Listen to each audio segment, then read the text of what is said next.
نحمدہ و نصلی علی رسولہ الکریم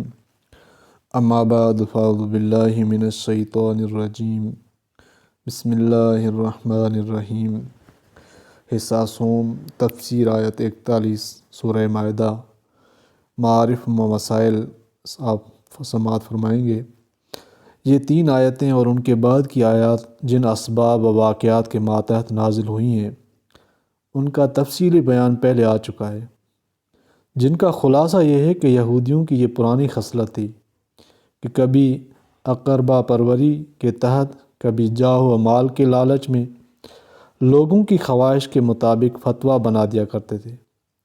خصوصاً سزاؤں کے معاملے میں یہ عام رواج ہو گیا تھا کہ جب کسی بڑے آدمی سے جرم سرزد ہوتا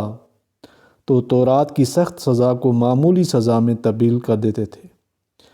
ان کے اسی حال کو آیت مذکورہ میں ان الفاظ سے بیان فرمایا ہے، یحرفون الکلم من بعد مواضعہ۔ جب رسول کریم صلی اللہ علیہ وسلم مدینہ طیبہ تشریف لے گئے اور شریعت اسلام کا عجیب و غریب نظام ان کے سامنے آیا، جس میں سہولت و آسانی کی بڑی رعایتیں بھی تھیں اور جرائم کے انسداد کے لیے سزاؤں کا ایک معقول انتظام بھی، اس وقت ان لوگوں کو جو تورات کی سخت سزاؤں کو بدل کر آسان کر لیا کرتے تھے، یہ موقع بھی ہاتھ آیا کہ ایسے معاملات میں رسول کریم صلی اللہ علیہ وسلم کو حکم بنا دیں تاکہ آپ کی شریعت کے آسان اور نرم احکام سے فائدہ بھی اٹھا لیں اور تحریف تورات کے مجرم بھی نہ بنے۔ مگر اس میں بھی یہ شرارت رہتی تھی کہ باقاعدہ حکم بنانے سے پہلے کسی ذریعے سے اپنے معاملے کا حکم بطور فتویٰ کے معلوم کر لیں، حکم جو ہے بطور فتویٰ کے معلوم کر لیں۔ پھر آپ صلی اللہ علیہ وسلم کا یہ حکم اگر اپنی خواہشات کے مطابق یا موافق ہو تو حکم بنا کر فیصلہ کرا لیں، ورنہ چھوڑ دیں۔ اس سلسلے کے جو واقعات ذکر کیے گئے ہیں ان میں چونکہ حضرت صلی اللہ علیہ وسلم کو اذیت پہنچی تھی، اس لیے شروع آیت میں رسول اللہ صلی اللہ علیہ وسلم کو تسلی دی کہ اس پر آپ مغموم نہ ہوں اور یہ انجام کار آپ صلی اللہ علیہ وسلم کے لیے خیر ہے۔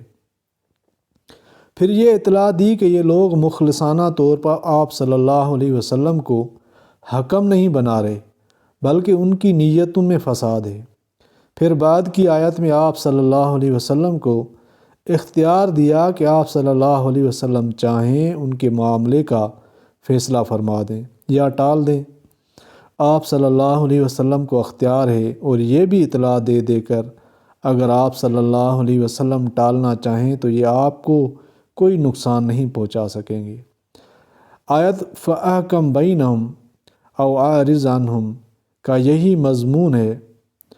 اور اس کے بعد کی آیت میں ارشاد ہے کہ اگر آپ صلی اللہ علیہ وسلم فیصلہ دینا ہی پسند کریں تو اس میں آپ کو یہ ہدایت دی گئی ہے کہ فیصلہ عدل و انصاف کے مطابق ہونا چاہیے، جس کا مطلب یہ تھا کہ فیصلہ اپنی شریعت کے مطابق فرما دیں، کیونکہ رسول کریم صلی اللہ علیہ وسلم کی بعثت کے بعد تمام پہلی شریعتیں اور ان کے قوانین منسوخ ہو چکی ہیں، بجز ان کے جن کو قرآن کریم اور شریعت مصطفی صلی اللہ علیہ وسلم میں باقی رکھا گیا ہے۔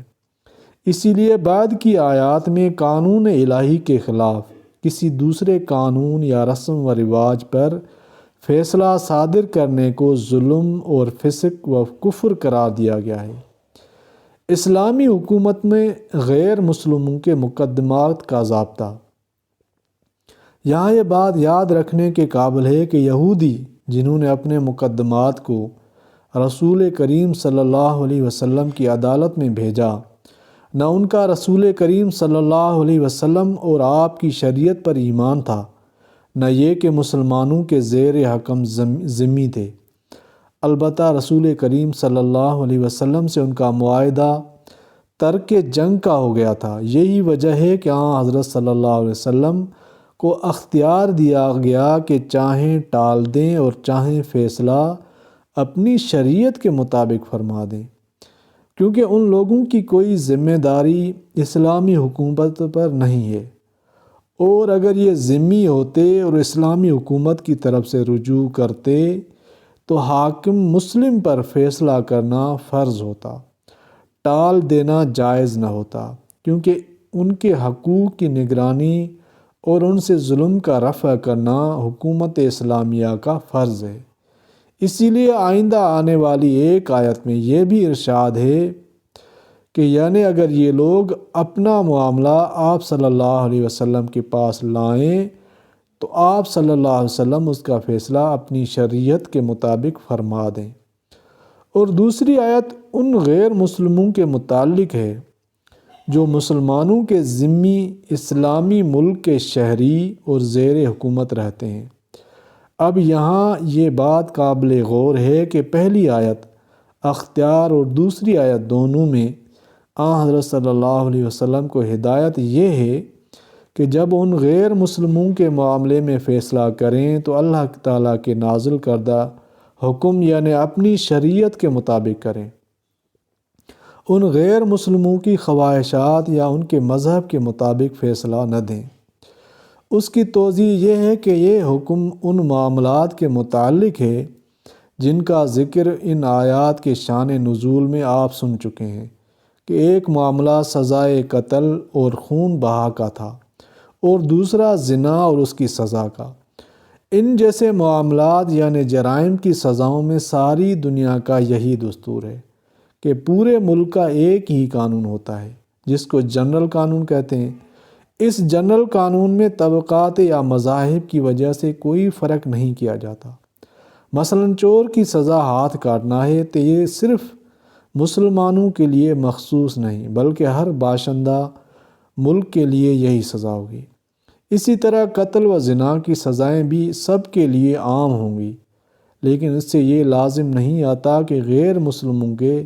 شخصی اور خالص مذہبی معاملات کا فیصلہ بھی شریعت اسلام کے مطابق کرنا ضروری ہے۔ خود نبی کریم صلی اللہ علیہ وسلم نے شراب اور خنزیر کو مسلمانوں کے لیے تو حرام قرار دیا اور اس پر سزا مقرر فرمائی، مگر غیر مسلموں کو اس میں آزاد رکھا۔ غیر مسلموں کے نکاح، شادی وغیرہ شخصی معاملات میں کبھی مداخلت نہیں فرمائی۔ ان کے مذہب کے مطابق جو نکاح صحیح ہیں ان کو قائم رکھا۔ مقام حجر کے مجوسی اور نجران اور وادی قرا کے یہودی اور نصارہ اسلامی حکومت کے ذمہ بنے، اور حضرت صلی اللہ علیہ وسلم کو یہ معلوم تھا کہ مجوسیوں کے نزدیک اپنی ماں بہن سے بھی نکاح حلال ہے۔ اسی طرح یہود و نصارہ میں بغیر عدت گزارے یا بغیر گواہوں کے نکاح معتبر ہے، مگر آپ صلی اللہ علیہ وسلم نے ان کے شخصی معاملات میں کوئی مداخلت نہیں فرمائی اور ان کے نکاحوں کو برقرار تسلیم کیا۔ خلاصہ یہ ہے کہ غیر مسلم جو اسلامی حکومت کے باشندے ہیں ان کے شخصی اور ذاتی اور مذہبی معاملات کا فیصلہ انہی کے مذہب و خیال پر چھوڑا جائے گا، اور اگر فصل مقدمات کی ضرورت پیش آئے گی تو انہی کے مذہب کا حاکم مقرر کر کے فیصلہ کرایا جائے گا۔ البتہ اگر یہ حاکم مسلم کے پاس رجوع ہوں اور اس کے فیصلے پر فریقین رضامند ہوں تو پھر مسلم حاکم فیصلہ اپنی شریعت کے مطابق ہی کرے گا، کیونکہ اب وہ فریقین کی طرف سے بنائے ہوئے ثالث کا حکم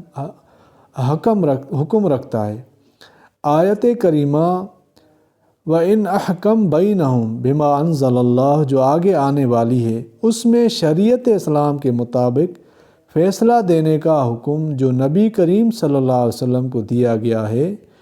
تو اس بنا پر کہ معاملہ قانون عام یعنی جنرل قانون کا ہے جس میں کسی فرقے کو مستثنیٰ نہیں کیا جا سکتا، اور یا اس بنا پر کہ یہ لوگ خود رسول کریم صلی اللہ علیہ وسلم کو حکم تسلیم کر کے آپ صلی اللہ علیہ وسلم ہی سے فیصلہ کرنے کے لیے آئے، تو ظاہر ہے کہ آپ صلی اللہ علیہ وسلم کا فیصلہ نہ ہی ہونا چاہیے جس پر آپ صلی اللہ علیہ وسلم کا ایمان ہے اور آپ کی شریعت کا حکم ہے۔ بہرحال آیات مذکورہ میں سے پہلی آیت میں اول حضرت صلی اللہ علیہ وسلم کو تسلی دی گئی، اس کے بعد یہودیوں کی سازش سے آپ صلی اللہ علیہ وسلم کو باخبر کیا گیا۔ یا ایھا الرسول لا یحزنک الذین سے آخر تک اسی کا بیان ہے جس سے یہ انکشاف کرایا گیا کہ آپ صلی اللہ علیہ وسلم کی خدمت میں آنے والا وفد منافقین کا ہے، جن کا خفیہ گٹھ جوڑ یہودیوں کے ساتھ ہے اور انہی کا بھیجا ہوا آ رہا ہے۔ اس کے بعد آنے والے وفد کی چند بری خصلتوں کا بیان فرما کر مسلمانوں کو اس کی برائی پر متنبہ فرمایا اور ضمنی طور پر یہ ہدایت فرما دی کہ یہ خصلتیں کافرانہ ہیں، ان سے بچنے اور دور رہنے کا اہتمام کیا جائے۔ تو الحمدللہ اس آیت نمبر 41 کی تفسیر مکمل ہوئی، اور انشاءاللہ باقی درس بھی ریگولر بنیاد پر اپلوڈ ہوتا رہے گا۔ اللہ تعالیٰ سمجھنے کی توفیق عطا فرمائے، آمین یا رب العالمین۔